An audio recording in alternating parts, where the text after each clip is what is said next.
This is Daniel with from the little gallery in San Bernardino with Shayne. Here to talk about his artwork, see what he's been doing since he showcased over at the little gallery in downtown San Bernardino, man. So how's everything been? How's your artwork been going? I see pieces in the background. Yeah, it's been good. I mean, it's been, I don't know, a couple years now, maybe a year and a half to 2 years since then. So I've definitely gotten a few pieces out by then. That's what's up. Couple couple different series, I think. Okay, cool, man.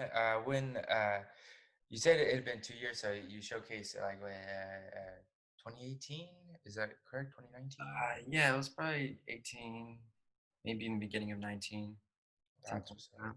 that. Yeah. That's, were you uh, were you still at San Bernardino at the time, or I just graduated, so that's what's up? I graduated in 18, so it must have been somewhere around then.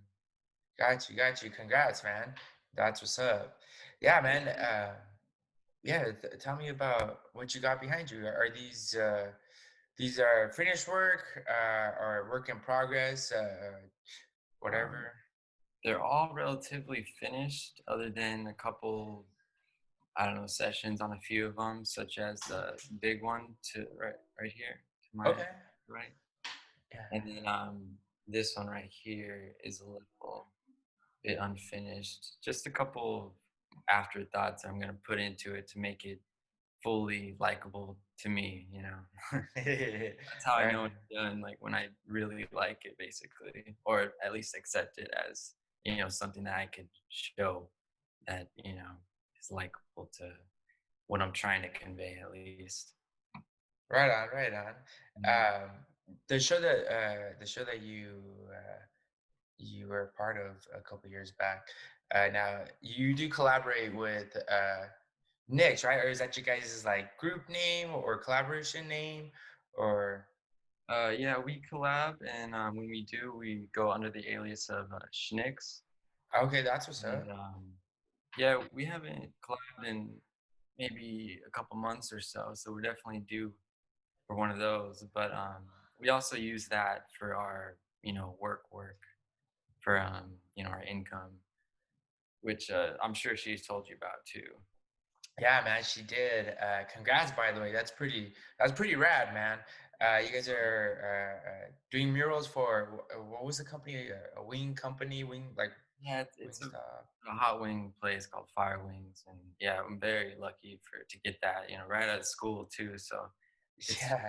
it was just a shot out of nowhere. Just my old teacher Allison Reget just hit me up asking for this place needed this and that, and she thought of us, so it just ended up working perfectly. But I'm definitely grateful. It's all on her, like I 100% give her the credit for our relative success right now. So For sure, man. That is a big that is big, when you're presented with an opportunity like that. Kudos to you for jumping on it. I oh, could yeah, see yeah. Leap there's of only faith, two right? ways. Yeah, man. Congrats, man. That's really good. That's something that I've started doing. 'Cause, I went to school and then I left, and so now I'm back. And when I was first into school, I wasn't like that. How you were in jumping on that opportunity. You Yeah, know, yeah, yeah. um, I forget your collaborator's name. Is Uh, it Nick's or yeah, she goes by likes to go Nick. by Nick's? That's right. So Nick's is telling me that you guys had your first mural up over in across from San Bernardino, correct? Yeah, yeah. That's actually was the first shop that we did that she introduced us to, and How was that experience, man? Like just kind of going through it, working on that mural, and then even with what you produce, like how did that go? that was definitely stressful because I mean, our first time doing, and then our first time actually, you know, um, going step by step through someone else's vision. So it was tough because we do something and then they thought of it differently, so we have to go back and change things up or just we kind of just added on until it, was suffice to them. So it ended up working out and being quite different, I think, from what they expected, but we gave them enough to at least give them a sense of worth. Got you. And from what Nix was telling me, you guys have now done quite a few murals, correct? I forget what the total number. Yeah, they're like, I don't know, at least 10, 8 to 10, something like that. But Right yeah, I on. mean, we don't necessarily identify with them though. They're more just, um, like the majority type of, I don't know, it's just very mainstream and easy and The just commercial work. yeah, very commercial, exactly. I feel you. You know, But sometimes. the big thing is it's their vision. Like we don't really have much leeway, artistic, leeway. Right. It's kind of more of something that'll give you guys income that then you could funnel towards like what you got in the background. Yeah, Um, that's right on. Like I said, congrats, man. That's something that definitely that I'm looking for. And then funneling that income into my own personal artwork. 'Cause I do believe that you should have your own personal artwork. It's your yeah, yeah. expression. And the big thing is it's related to artwork in general. We're using our hands to create, so that's the main thing that is good for us and keeps us going. That's doesn't suck our soul out as much as a regular job. Nah, I definitely feel that, man. That's for sure. That's Mm. for sure. But anyways, yeah, man. So I keep looking at your pictures, and I'm just gonna kind of start from the left, just with the two that you introduced, and then go from there. What was your inspiration? These have a lot of dark tones in them. So I'm curious. Yeah, where did you find the concept or get like I said, the inspiration for these two? Definitely exploring the unconscious, definitely that. But yeah, I do notice they're even so dark that they're hard to pick up. I was trying to adjust the light and everything, but you have to see in person to get that real justice. That's But true. That's how art is. yeah, exactly.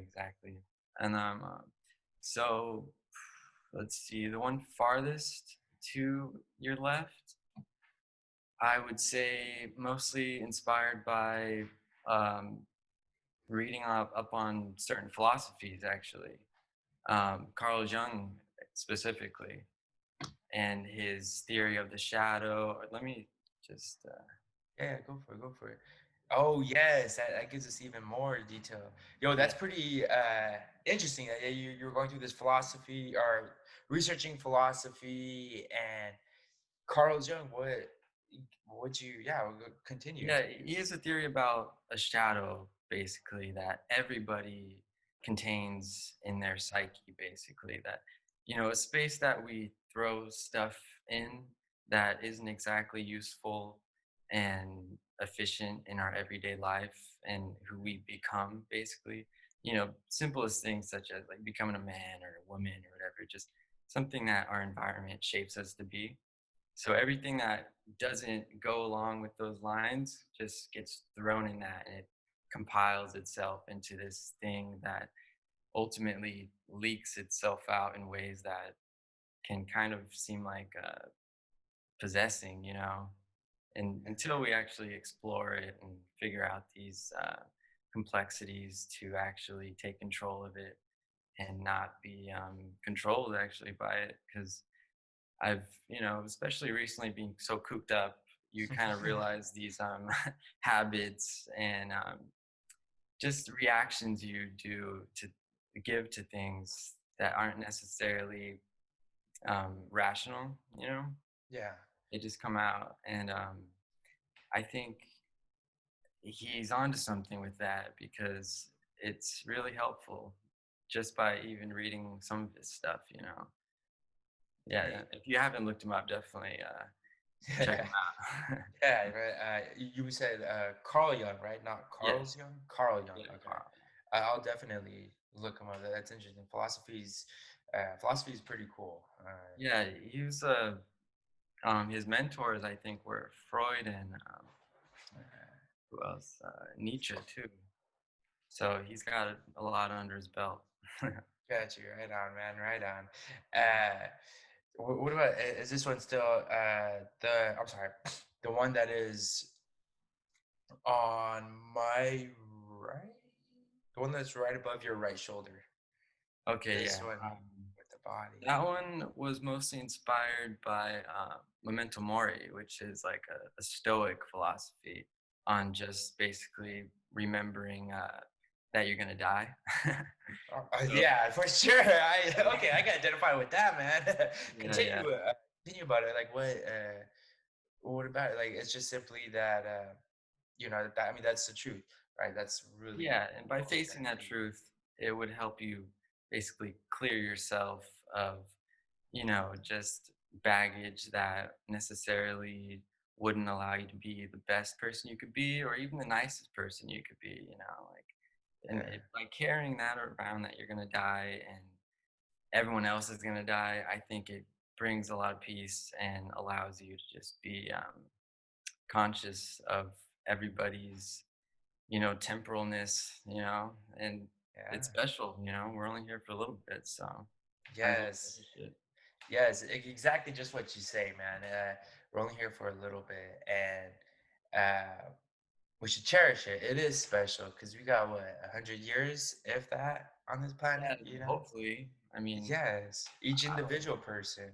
You know. uh-huh, yeah, and even being 100, it'll be tough because even now, my back hurts all the time. I can't even imagine being older and dealing with that. Um, but, Yeah, man. it was Definitely. kind of a study of an old painting. I don't know if you heard of, Jacquard, Theodore Jacquard. He's No. a 19th century painter, and, he actually studies still lifes that were really there, which were severed heads. And Whoa. yeah, I thought that was a trip because nowadays we could work with pictures and all that, but Yeah, back then they literally just had had it there. physical things there, still life. So um, Yeah. what I painted was just a replica of one of his paintings, interpreting one of those. So it's one step away from the real, or two actually. But yeah, I just thought that was interesting to kind of follow in the steps of that real depiction of death, that's right in front of you. Yeah, very true. I mean, like you said, it's reality. It's something that we're really only guaranteed. You know, we get Yeah. born, and we're gonna pass away, Mhm. and that's just how it is. My dad passed away when I was a junior year of high school, so I think that's why this piece in particular that we're talking about, Mhm. which now I could see the head now. Really stands out to me, and I really adhere to it because of that, because that's a realization that I did have to come to peace with, like you said. Mhm. And even just like you said, even with that realization, other peace comes with it as well. Yeah, exactly. And that's one thing I'm going to add to it because right now it's mostly just that morbid type of feel that you can get, some light from it by thinking about it. But I'm going to add a layer of lightness that would help Yeah, go that for it. balance. That Yeah. I'm looking at it for, I don't know, a few weeks now. I realize it does need that. It needs a source of light. Yeah, some people, they just have this is a dark subject for them. Hmm.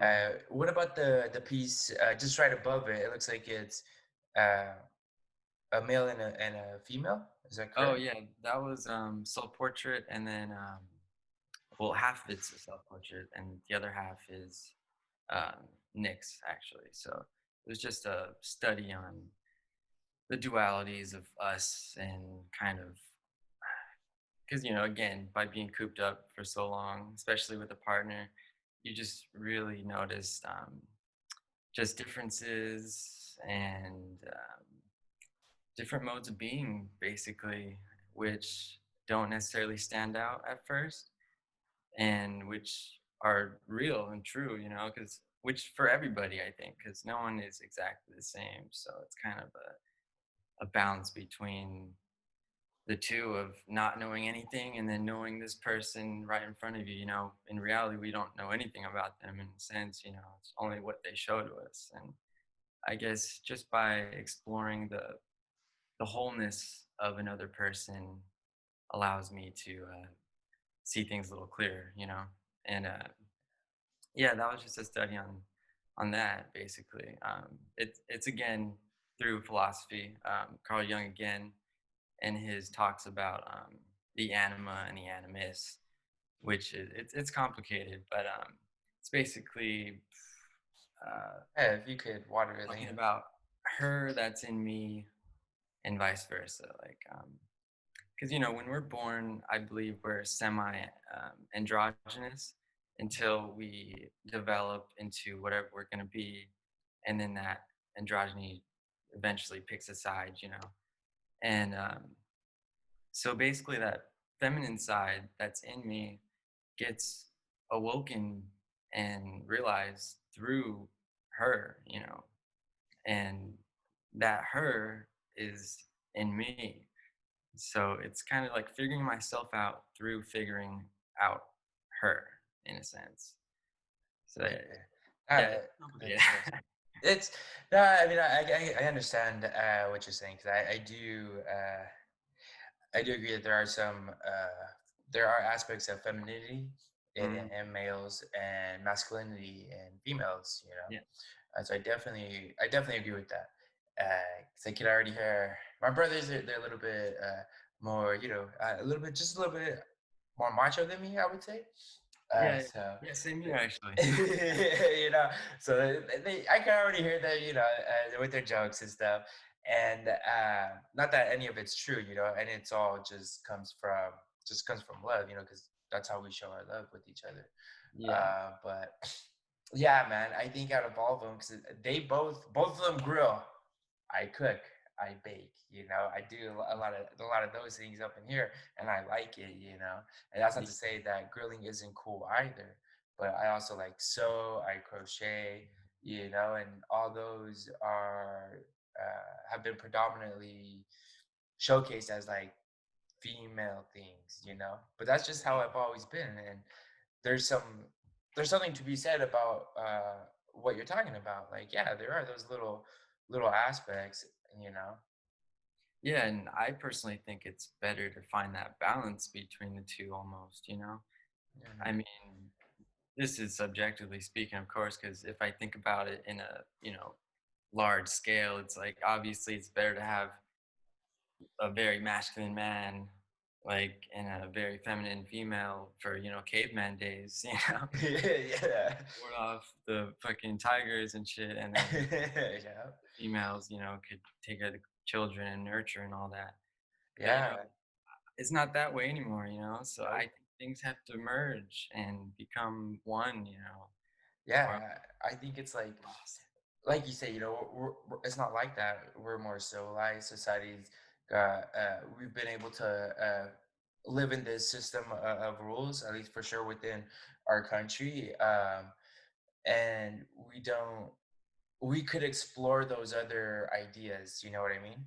In my Yeah, opinion, that's how I see. yeah, and I mean a lot of men I think are afraid of that. Cause It's a stigma. yeah, and I agree with that. I wonder if Yeah, it's like when they think about it, oh, then I'm gonna be a little girl, or something like that. And it's yeah, like, well, nah, dude, like you're gonna be you. You just like to do these other things. Like you're yeah. good, bro.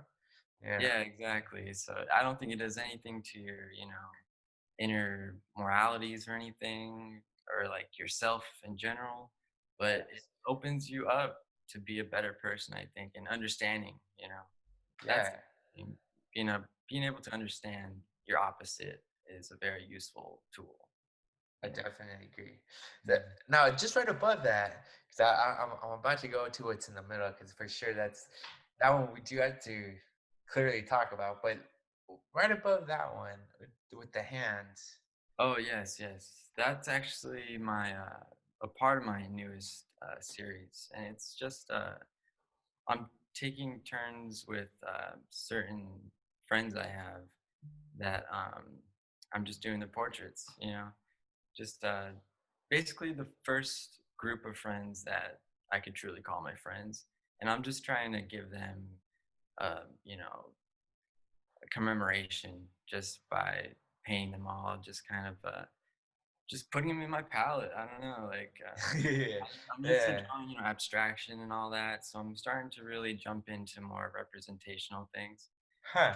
What? When I start with friends. Yeah. No, for sure. The homies are. They're very influential because once again, they're part of your environment. We're shaped. I Yeah. I believe we're shaped by our environment. And home and your friends make a big impact. Oh yeah. Uh, Yeah, they literally showed me, companionship, just to be cool with myself even because they were cool with me. yeah, Stuff like for that. sure. Simple things that we all need. Yeah, I definitely agree. So is this your first what you're showcasing with the hand? Is it the first one of that series or is it like No, it's one of the last actually. The other ones were a bit smaller. I realized on Zoom, the smaller, the less likely okay, you can see it. So I kind of just true. put that one up, which is the biggest one of all. But I do have a few of them right here. A few I already gave to my friends, so I don't have those Uh, anymore. But I do have a couple. Here's one right here is my friend Jose, a little more surrealist. It's, yeah, that's pretty hard, man. I like the colors, the circles that you got going on there that they're falling off the canvas. It's really dope and all the brush strokes and that as well. I try to like every time I do one to try to do something different and kind of allow my intuition to kind of take control, just to help me progress in a way, just to kind of and not to um, allow myself to get bored, Yeah. And, Very true. I struggle with repetition and that kind of just making me bored with things and not wanting to Uh, do more. So I have to literally make everyone, a step farther from what it was before, the direction that may be. I definitely agree. I have ADHD. Repetition does bore me out. So I do have to find different. I do have to be just constantly changing my artwork, how I'm producing it, Yeah, and stuff I don't like know if that. that's just humans or literally Right? our generation, Right. internet and all that. It could be that. Yeah. Yeah. But that's what's up, man. What made you want to just kind of move from abstraction to representational? Um, I don't know exactly. I mean, it might just be what I was just saying, repetition. You know? I feel you. I feel you, Yeah. man. And Right on. it doesn't hurt, just to put something else in your pocket, just to help. Because now, True. if I start a new series, now it could be abstract and representational. So, or And at you least can have the option. merge them into Yeah. one being. That's cool. Mhm. I like that. Wait, yeah, let's explain the piece that's right above, right behind you. It's the one The that it looks like it's radio one. raised. Yeah. Um, yeah, that was a part of a series maybe about a year ago.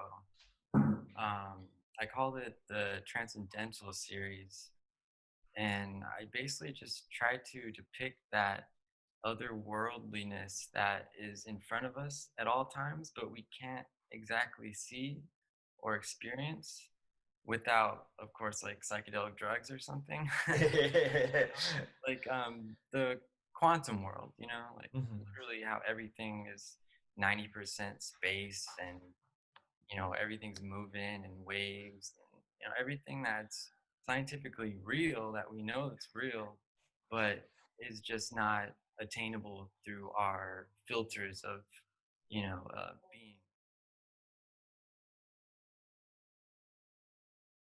Yeah, I mean it is a little hard to grasp, but we have a filter. We have a big filter just to allow us to interact with the world, just Yeah.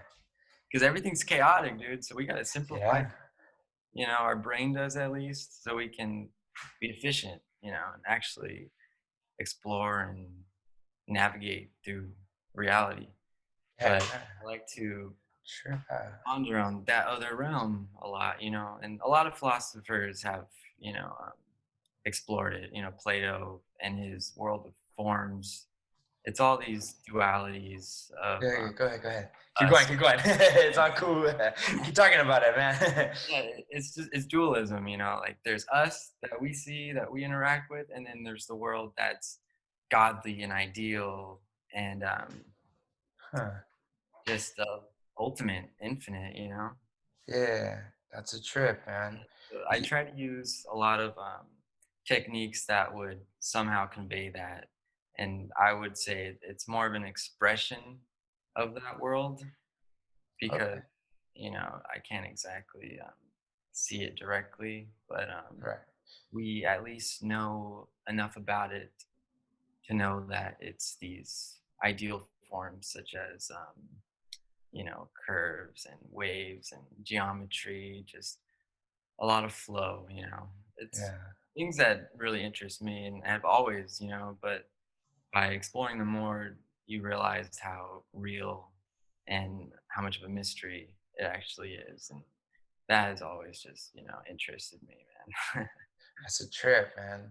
Mhm. You like you have a favorite philosopher, Uh, no, not really. I mean, or maybe every time like I read top up five? on top five, I mean, Plato's always good to go towards because he's kind of the first one that I've really explored. Yeah, hold on. I hear a beeping.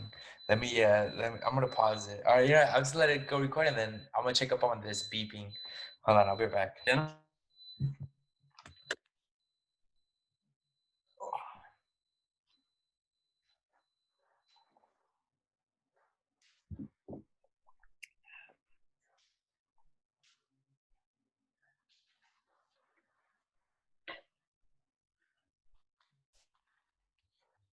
Yeah, sorry, man. Our refrigerator, if it doesn't close properly, it beeps to let us know. So oh, that's cool. perks of technology, but then also complications of like quarantine doing It this kind here. of messes you. It yells at you until you close it. Yeah, man, that's for sure. So sorry about that. But we were talking about like I had asked you like your favorite philosophers, and then I'm trying to remember where we ended up leaving off on that. I did mention Plato. Aristotle, I think, is up there too. Nietzsche is up there.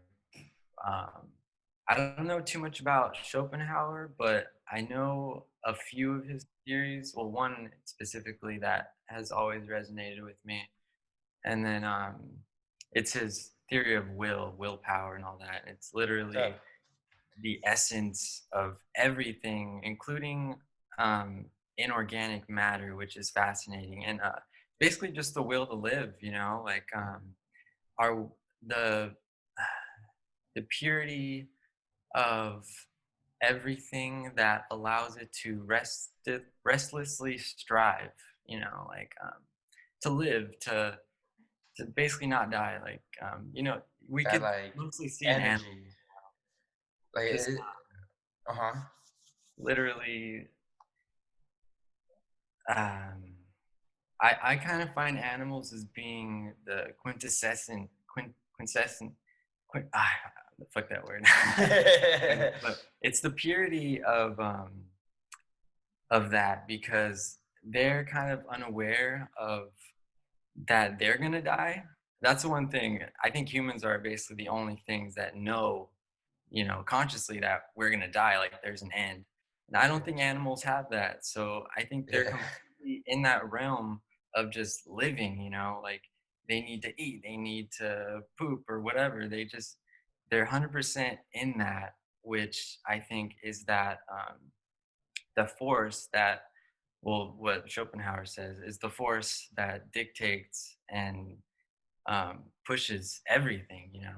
planets, literally everything. And I find that really interesting, and I've looked up a few things about it, but I'm definitely not any type of expert on philosophy. Got you, got you, got you. Yeah. I definitely get you. It's definitely something that you're very interested in. Uh, so that's really cool, and that's really cool that you have these pieces that you produce. Did you?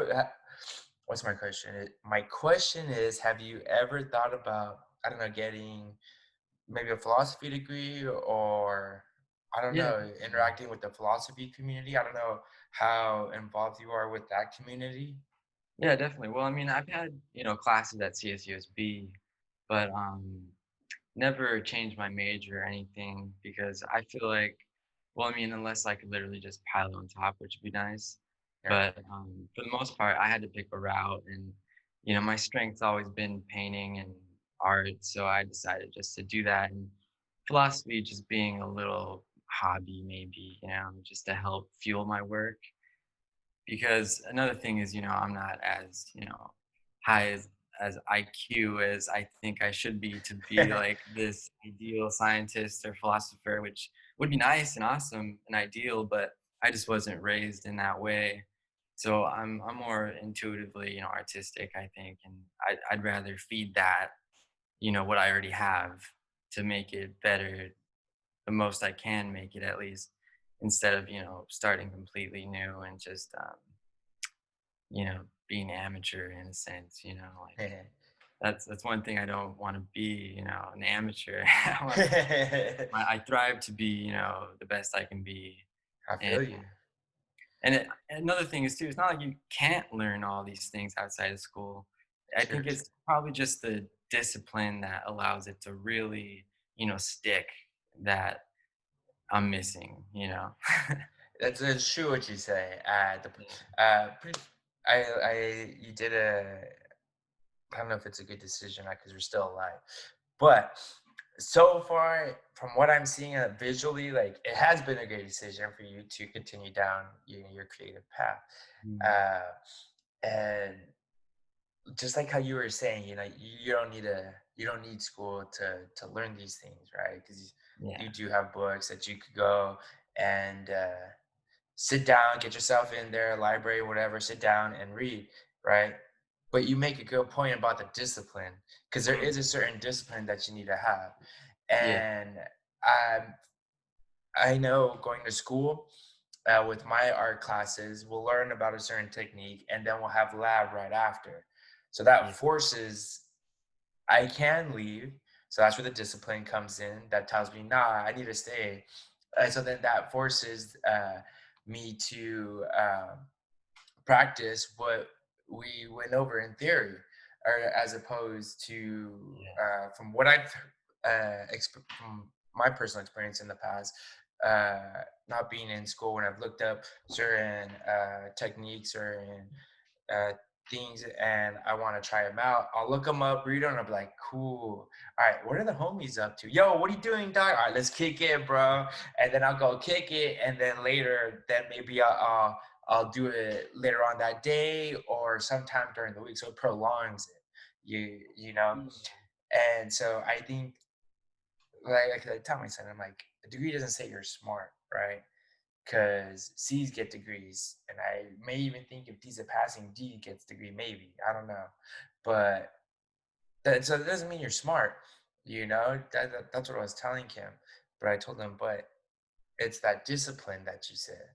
It Mhm. forces me to hear the theory, then practice it, but the discipline also makes me stay in class because I could leave, right? I could be like, I'm paying for this, like I'm good, I'll leave, but Yeah, it's the routine of it, like that literally. discipline is, I Yeah. think, crucial. And You then know? by repeating that routine, you retain it and you actually become more of that thing that you're studying or going to school for or whatever. Yes, and you retain it. You're so submerged in it, because that becomes your world. So you're Mhm. submerged in it, like in the deep end. Every person around you that's there wants to be there. To learn whatever they want to learn. So then you start learning off of each other. You start feeding each other. Then you have like mentors or let's say whatever, people you could ask questions. Yeah, yeah, exactly. And I mean, maybe the thing is just controlling that part of yourself that automatically goes towards desireful things, you know. Yeah, right back. It's a real thing, you know. I don't know if I should kick it home. I gotta take a break and do my thing. Yeah. Yeah, and that's, I mean, a part of philosophy too, you know, handling yourself in that way.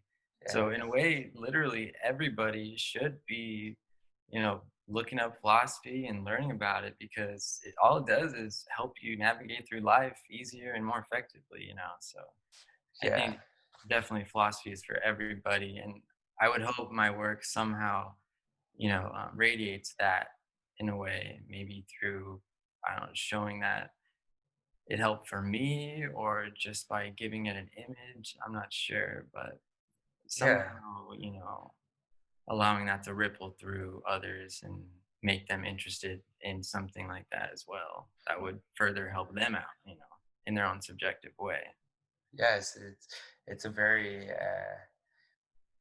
what do I want to say? Philosophy, it allows you to, in my opinion, like you hear of these other ideas that you're like, dang, I never really thought about that, you know? Mhm. So it is an opportunity to increase one's like open-minded, you know, Yeah, and you know, and you seeing understand it. things from a different perspective, you know, because you can learn things like that, you know, and contrary to what maybe others may believe about philosophy, you know, but these guys, they had questions and they looked around them and they were like, okay, well, why this? Why this? And they came together and started asking each other, you know? And I think there's something there, you know? There's definitely ideas there that we could be like, okay, cool. You know, Yeah. like I see that replicated in reality and things around us. But you say kind of like the willpower, you know, that Mm. drives because that's true. I can see that being true to me, or maybe in my own head, and correct me if I'm wrong. But our willpower is what makes me want to cut down this tree to sell it for wood, to make something, to do something. So to, like you said, to interact with the planets and start messing with it. Because if I do use up all our resources here, that's Mhm. my willpower is telling me that, right? Like that's like a evil side of it. You know what I mean? But then there's other areas like morality and ethics that come to play that also tell me like, nah, I want to breathe, I want to have clean air, so let's not do that, and I want to live on this planet for as long as I can, you know what I mean? Yeah, yeah, exactly. So it allows you to strive in whatever means that is, you know. And Yeah. yeah, the trippy thing is too, his theory pretty much says that everything's one in a way, sense in a sense, because we all share that essence of, you know, will.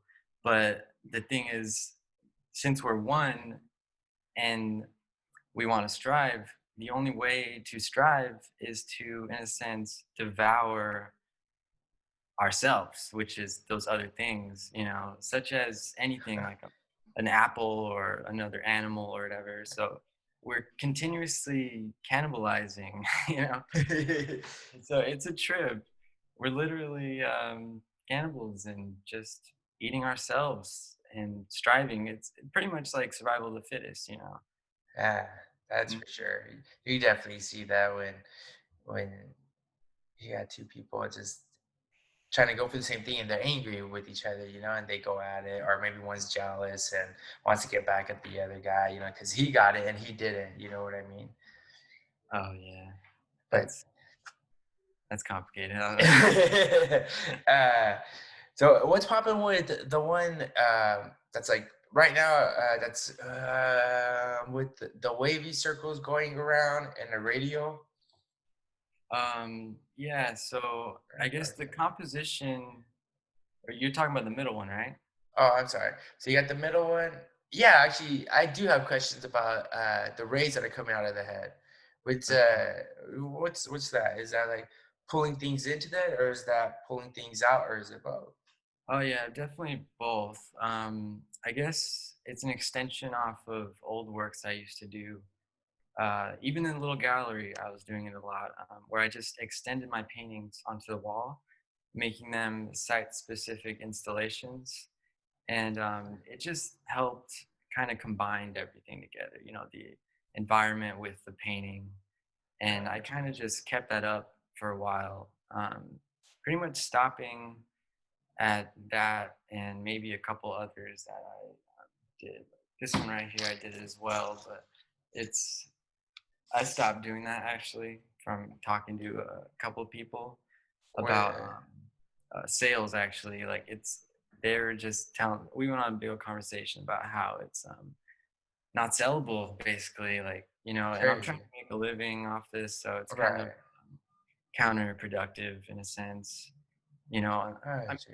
people do it, artists do it, like, there's Mhm. artist called Soul Await, and all he does is site-specific installation, and when people buy his work, he gives them instructions, literally, on how to install it, and they have to install it every single time they put him up or show his work, but, I mean, I'm not sure if how, you know, how that would work for an artist that's not exactly, that well known, I think you have to be well known to have someone put the effort in, putting up one of your pieces like that because it's laborious no matter what, so That's true. I'll have to save it for later.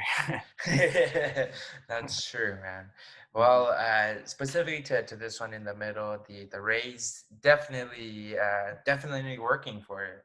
I mean, it's taking it off the canvas and making it almost sculptural because now it's creeping onto the wall that it's hanging from, Yeah. and so that's smart. That was really Yeah, cool. and the middle of it, was inspired by an old painting from, what's his name? Oh, Dürer. Have you heard of him? He's an old Renaissance painter, up there with the, other guys like Da Vinci and all that, Um, but he's not as well known. I think he's from Germany or Russia or something like that. Okay, okay, Um, yeah. Whoa, I cool. don't know a lot of artists from T- Russia. Renaissance. yeah, but he was all part of the Renaissance and all that. And Mm, there's this painting he did where the composition is the same, where the hand is in there mhm. touching his big fluffy coat, basically, and then you see his face and all that. And yeah, I kind of identified with that because of just the essence of paintings being a mirror, So by looking at that painting of himself touching his own, clothing, you kind of get a feel of yourself touching that clothing, sharing that, sense of feel, and even him looking at you, it seems like you're looking into a mirror, so I kind of just tried to take that from him and use it for this painting, which so I would hope that people would somehow have a mirroring, experience with it to kind of convey some type of oneness, some type of unity between us all. Got you, got you. Yeah. So I'm trying to see the detail on the face. Go ahead. Can you describe that for me? It's a little bit. Yeah, I just kind of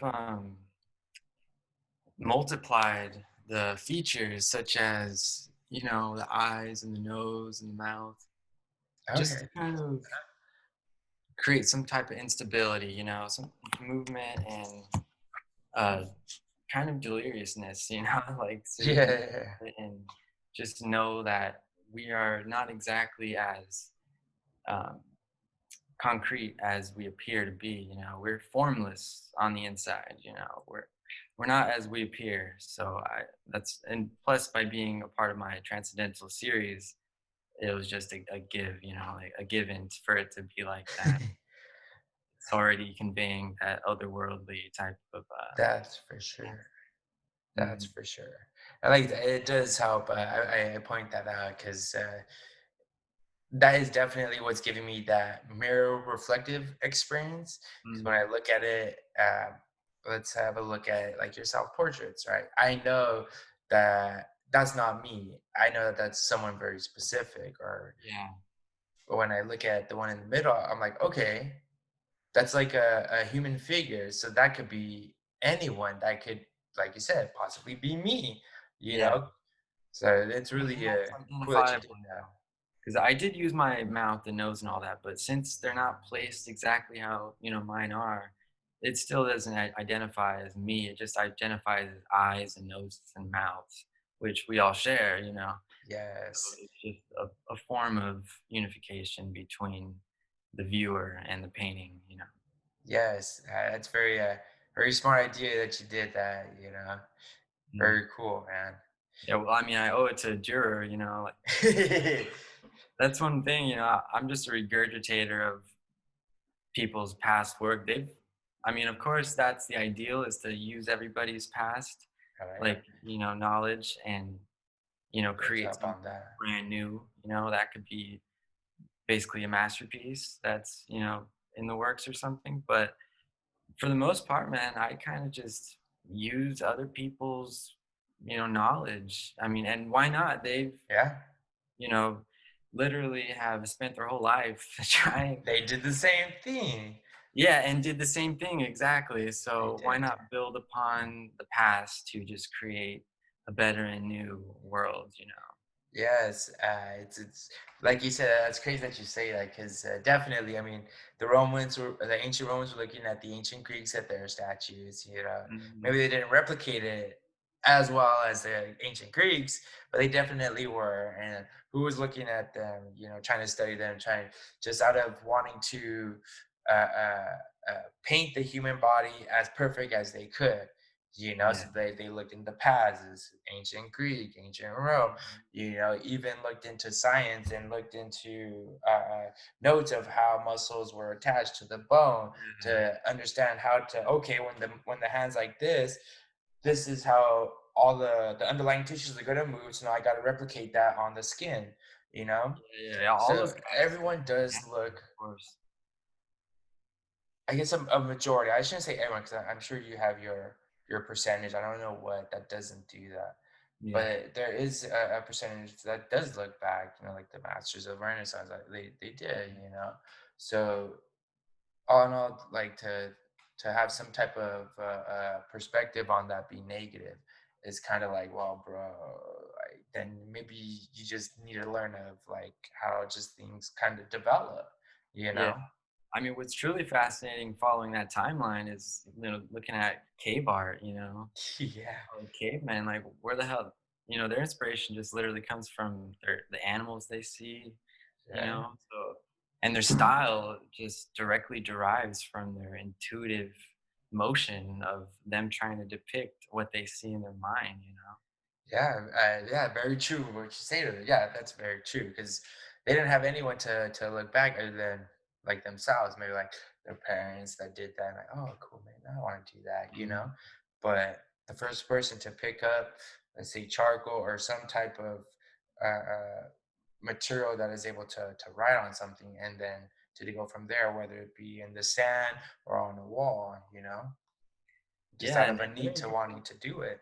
yeah, in complete darkness too. I mean, of course they And had completely torches. right. But Just that's that only you yeah. can't imagine. Yeah, dude, we got energy, like, and we don't have to worry about the energy dying out. You only have so much fire, you know. Mhm. As long as you keep that fire, as long as you're feeding the fire, you can keep it on. But if there's no food for the fire, lights Yeah, out. and it was so vivid too. It makes me think either their imagination was just that vivid or Right. they were on some type of substance that allowed them to, you know, completely channel it directly, you know? So, Yeah. I I mean, mean, of course, shrooms were everywhere back then. it, Right? very true, very true. And you know, not that they didn't have Google, they didn't have books to tell them, oh, that's what that does. Yeah. Okay, I'm gonna go with this one. Excuse me, you Mhm. know what I mean? So that's very true. You know, they were like you said, one of those two, or maybe both. Maybe it's a percentage of both that happened. You know, they Yeah. didn't know until they took it, and they're like, oh, yo, guys, nah, you know. Yeah, and that's actually a theory. I think that's Terence McKenna's theory. I think. But the Stone Ape theory is literally that is what caused us to evolve. Is you know, chimpanzees literally having magic mushroom experiences, and that helped elevate their consciousness to allow them to even make the changes that happened evolutionary. You know, Yeah, thinking. So it's kind of like that could have been the gateway into us being conscious and who we are now, you know? yeah, Because yeah. I mean, we do have to think things before, we Very manifested. true. So even by them having new thoughts of that can help, I think, evolution do its work in a way that would evolve us comparatively to our mindset. Yeah, I definitely I feel you on that. I mean, you have accounts of people that they say LSU for the first time, and they're like, dude, like, I heard, the good and the bad, pros and cons of it, right? But them going through that experience, they end up finding something within themselves that is life changing. And Mm. there has been, instances of where it's been like beneficial for them, where it's like, yo, what the heck, you know? Yeah, So, yeah. It kind of yeah, man. clarifies like your anti-solitariness basically. So like basically, you know, we are instinctively thinking we're alone and disconnected to everything. And by having even a simple experience that allows you to become somehow detached from yourself and connecting to things outside of yourself, I think can be truly awakening. Yeah. Just the fact that knowing that we're not alone and I Yeah. think is a big help to Yeah. you know. That's for sure. Because when, we've definitely seen examples of when people are very down in that despair, they feel alone, they feel alienated, that society doesn't like them, or that even their circle of friends doesn't really truly like them, and, Mhm. they make the ultimate decision, Yeah, and we Uh, all deal with those same feelings. Literally. yes, yes, we all do, like you said. Mhm. It's that's really cool that all these that's really cool what we're talking about because all of that is very good to know when you're looking at your work. You know, Mhm. it definitely helps to adhere to the piece and to gravitate towards it even further. Yeah, yeah. Yeah, I definitely strive on that because I'm not a fan of people being stuck in their ways or something like that, or like solidifying themselves that in a way that allows them to be okay with certain vices or just with what Right? is inefficient. When Yeah. listening such as like I think of conversations I had with people that say, just claim that they're a jealous person. I'm jealous of blah blah. When I think we are all jealous people, but I think the thing is to control that jealousy and to get beyond it, other than letting it just classify you as being a jealous person and having that stop you from, I don't know, doing many things. I'm sure, but Yeah. still. I think there's a lot of things we all share that some people get past easily than easier than others, basically.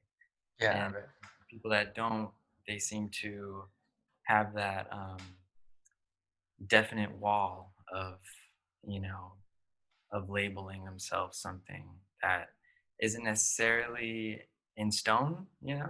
Yes, because they do have the power to change that. That's for sure. Like you Yeah. said, it's just up in here, and that's their. Guess Yeah, that's it's their decision, right? crucial for things such as jealousy or desire or whatever. But discipline again. We need Yeah, to discipline ourselves to work beyond those things in a rational way, which is being human. Like humans are rational, and that's our gift. So might as well use it. yeah, for sure, for sure. So now the pieces that are on would be your far left, like that are actually right behind you, Mhm. right now.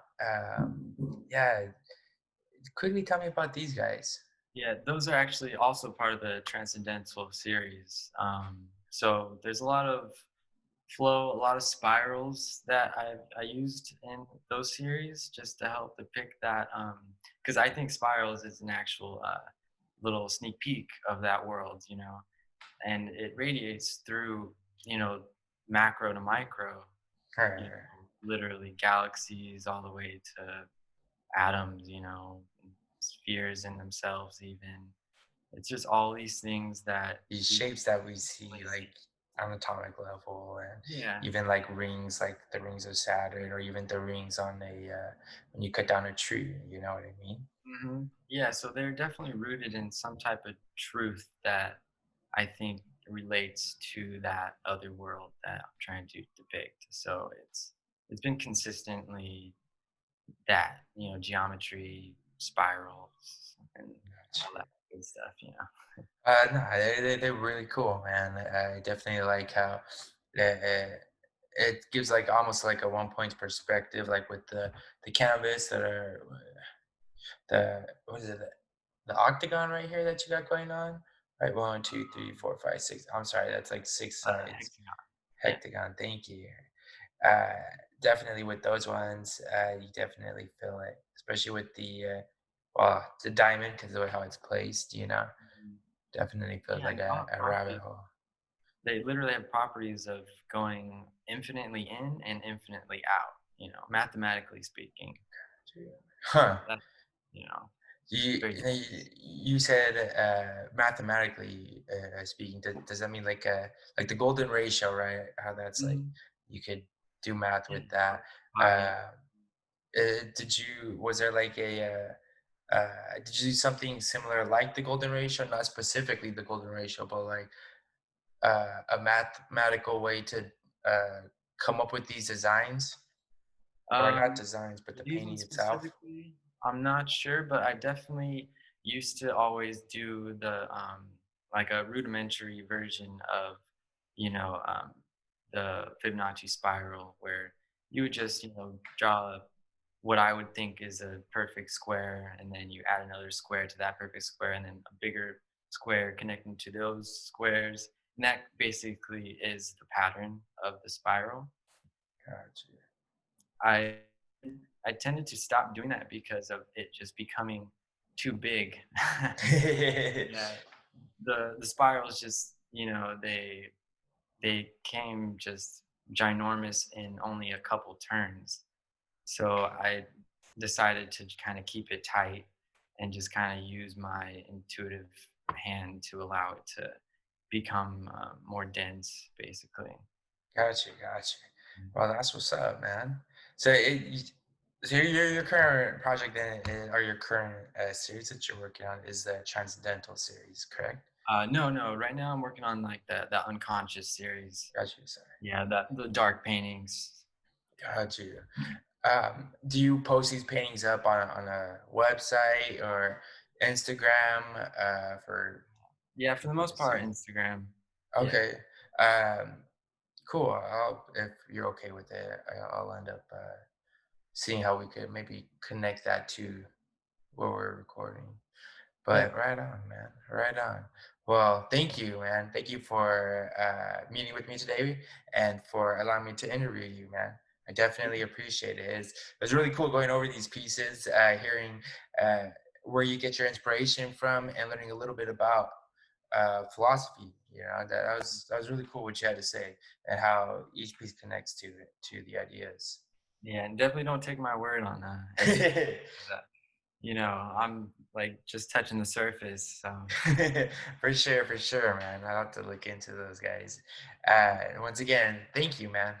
yeah, man. Thank you. I appreciate everything you've done.